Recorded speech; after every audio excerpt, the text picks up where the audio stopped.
right, so we're back with Zach here of Anytime Fitness. First question, does this shirt make me look thin? No, I mean, you're looking pretty fit. Oh, so, man, I mean, okay. You're only a couple years out of the military yet. Oh, yeah, Just man. wait. Just wait. All right, so now you said you got, now we're back down, you have 2 locations. Yep. Super easy. So some people said that the gym business is an easy business. What are some of the challenges that you face with running a gym, if there are any? Oh, I mean, a lot of challenges. Every industry has their challenges, right? Yeah. If it was easy, everyone would do it and everyone would be rich, right? Yeah. Gym industry, there's a couple different battles. One, you always have battles like locally for like other gyms. So it's pretty kind of cutthroat as far as that, your competition. And then you have like folks that feel or can do it on their own, right? Yeah. So the thing about like a gym, and kind of like with a lot of things are, you can do a lot of things at your house, or you can go for a run. There's alternatives, or you can go for a walk. You can do a ruck march for that type of thing. And are you going to get the same benefit as a lot of these machines? No, but there's alternatives, right? Yeah. So P90X. that's exactly right. So you got the at-home workout thing, the whole Peloton craze, and so everything's always evolving.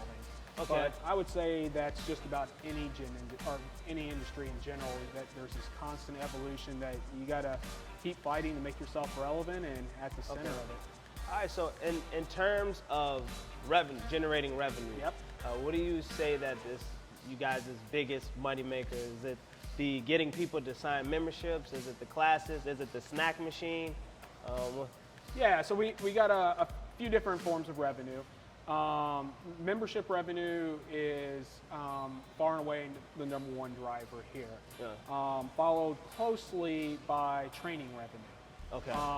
And so we talked about like Anytime Fitness and like their change and the kind of the model and what you're doing to constantly make yourself relevant, right? Yeah. So Anytime Fitness a couple years ago, they used to be this 24/7 convenient. That was the model, right? And we still have all that. You can come in here 24/7. Nobody has to be here. But they recognized that the industry was changing, so they started really pushing training revenue as a way to kind of either make more money or kind of make up for some of that loss of membership revenue. So that's a huge focus for us right now, and that's where we're putting all our time and energy, is trying to secure those training clients to get more revenue through training.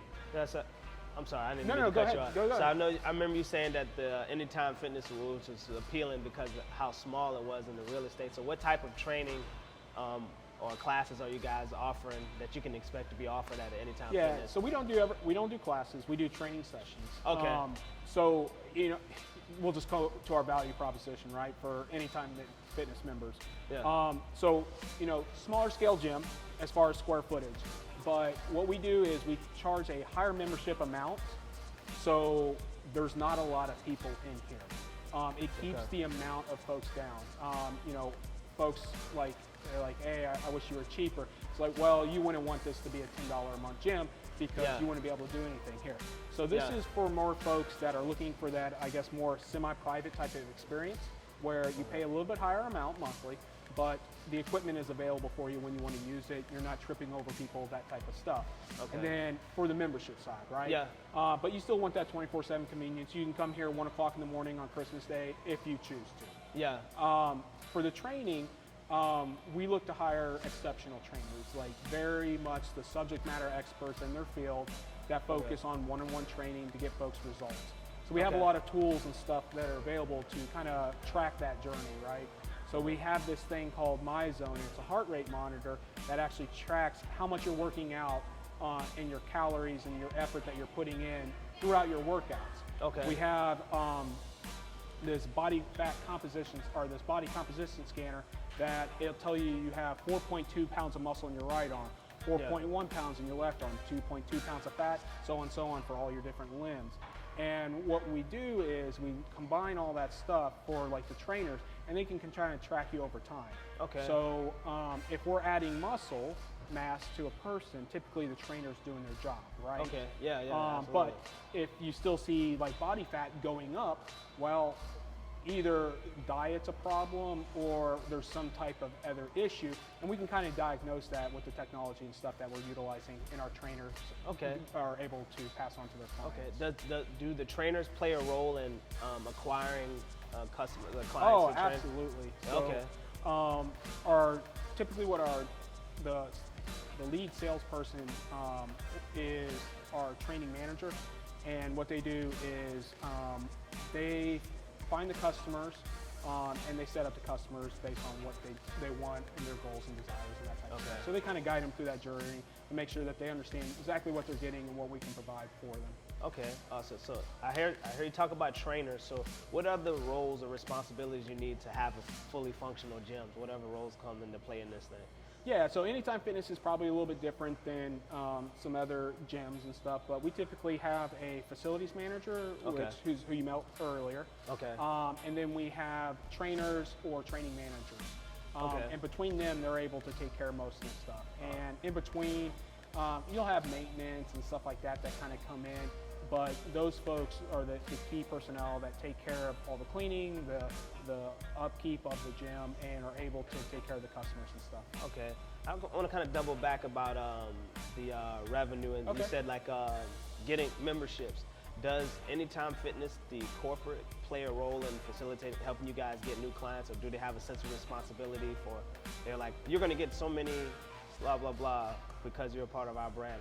Do we even play a role? I don't know if it shakes out like that, but obviously they have a vested interest in you and your revenue, because they want you to be successful. So frankly, that they can continue to sell the franchise, right? Yeah. If you have an unsuccessful facilities, or if you have a lot of things, well, it's tough for them to franchise. So they have a really much a vested interest in your success just with that alone. Yeah. But a couple things that they do that kind of directly tie into the membership are they have a consolidated ad fund that we pay into that provide ads, and that kind of gives us our prospects and our leads and stuff, so our managers are able to call them and contact those folks and bring them in as members.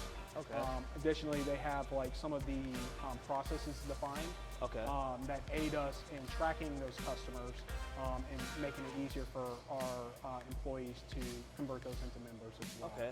And do they have any resources accessible to you for like struggling branches, like if you're struggling on a certain aspect, because obviously it's going to reflect in the revenue generated. So do they have any resources that you can reach out, like, hey, take this class to be more efficient at running a gym, or hey, this is how you focus on a rural market, or like, do they have anything like that, or just like? Yeah, that's the key point with a franchise model compared to doing it yourself, right? There's so many resources, and you can almost get lost in all the resources. One of the things that Anytime Fitness does that, well, I don't know, but it might be unique, is you're assigned a business coach. Okay. Oh, wow. And you're able to go through, a lot of times they're just event board, but a lot of times they can put you in the right direction, give you new things to try that kind of help you overcome whatever obstacles that you're facing and make sure you're more successful. Okay, wow. So with all these resources, I mean, it seems like franchise thing seems like a sure thing. So how much can you expect to make, or expect a franchise to generate as far as revenue? What's the average revenue you can expect from an Anytime Fitness? Yeah, so every franchise is different, every location is different. And it just depends how well or not well your franchise performs. Yeah. With COVID, the past year and a half, almost coming up on 2 years now, the industry has kind of changed in that regard. So revenue and income, that you're bringing back to yourself, it took a pretty good hit, right? The gym industry, the restaurant, there's a lot of businesses that took a pretty substantial hit with the whole COVID pandemic. So it kind of pretty much what it's like, what you can expect. Let's talk about the good old days. What was your best year as an Anytime Fitness? Because it had to have been great for you to I'm going to get another one. Yeah, that's right. And another one. That's right. What made you boom, let's get another one? Yeah, so like I said, after that first year, we were performing really, really strong, and we were a Club Purple, which is that top 20% club for Anytime Fitness. And we felt, even though that we were a newer gym, and continuing that growth path, we felt pretty confident in the franchise at that point, and like, you know, duplicating our success. We talked about that, all like the things that you learn along the way. But I won't give you an exact number. Oh man, give us a roundabout. $2, $3? No, nothing like that. But you can expect, I would say, 10 to 15% like margin. Okay, that's pretty good. Yeah, it's not bad. And like I said, every location is a little bit different. Okay. And it just really depends, you know, what you're doing. Are you reinvesting back in that club? Are you buying new equipment? You know, what are you doing? And then frankly, all the things around us. Like I said, COVID, it changed a lot of things. Yeah. So you have a lot of say-so in like the layout and the format of your gyms, or is this mandated from Anytime Fitness headquarters? Yeah, so it's a mixed bag. You do have input into a lot of different things, but also some things are Anytime Fitness, they figured it out for you. Yeah. So as far as color schemes and like what's kind of going where, Anytime Fitness, they're like, hey, this is how we do it, this is why we do it, this is what it's going to be. But they still give you some choices along the way. Some of that is with equipment choices that you get. Some of it is. I noticed you have some slightly different equipment compared to the other ones in the area. So. That's right. So Anytime Fitness is really good about going, and one of the key benefits of the franchise is the purchasing power. Yeah. So Anytime Fitness can negotiate pretty good bargains for equipment compared to whoever coming off the street and starting one up by themselves, because they have the volume to support it. So you get a fairly good discount, but you have to buy a certain amount of equipment. Or certain types of equipment. Okay. So you get to choose some different brands. They'll tell you that you need about this many treadmills, this many ellipticals, this, that, but you got a lot of choices. They don't mandate like the brand or the types? They narrow it down. Okay. So it's not the Wild West as far as brands. They narrow it down. They do business with a couple different vendors, and you get to choose through with those vendors. Which one do you prefer? Oh man, wow, Zach. Well, we're starting to wrap up here at the end of the time, so we're going to give you an opportunity. All the people that's inspiring to be like Zach, former infantryman, officer, leading the way, making people throw up, and now business owner, 2 gym locations. What are some words of wisdom that you would say for anybody that's setting out or embarking on the entrepreneur journey? And you know, what was your word of wisdom and guidance that you would give those individuals that want to be like Zach? Well, I don't know if you want to be like me, but thank you. So it's a lot of different things. It'll be some of the most challenging times of your life with setting up and growing a new business, but it can also be one of the most rewarding things because you're taking something, you're creating it, and you get to see it being built. And it's extremely rewarding in that fashion. Now there are days where you want to take your ball and go home. You don't want to play no more. But I would say overall, it is a huge, like, you get a sense of satisfaction. Kind of scratch that itch after you get out of the military, so to say.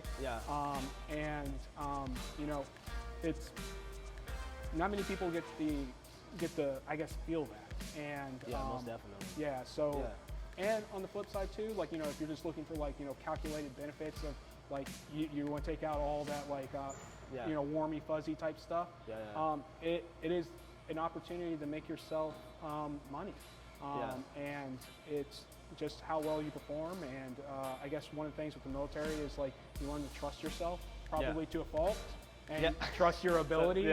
And you know, you get to go out and prove it, and you can do that through the business. Awesome.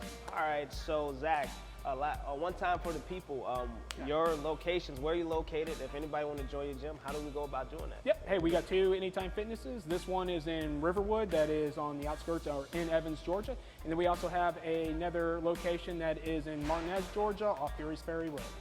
All right, everybody. I'm Wayne, and this has been another installment of Vetrepreneur. Till next time, peace.